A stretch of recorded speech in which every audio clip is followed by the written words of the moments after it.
to take decision on the sudden demise of our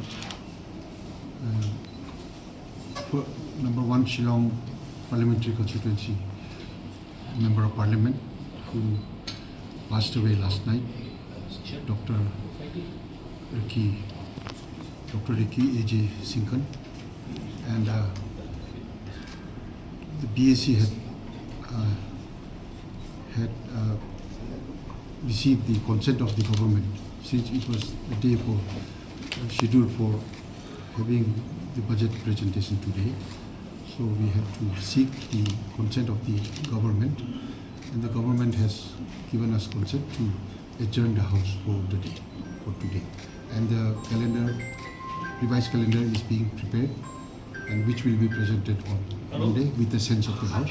Then I can announce you the exact calendar, the revised calendar of the House. When will be the budget will be presented?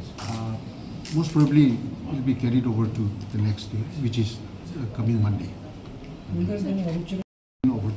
Obituary reference in the House today, after which the House will be adjourned for the day in honor and respect of the departed soul.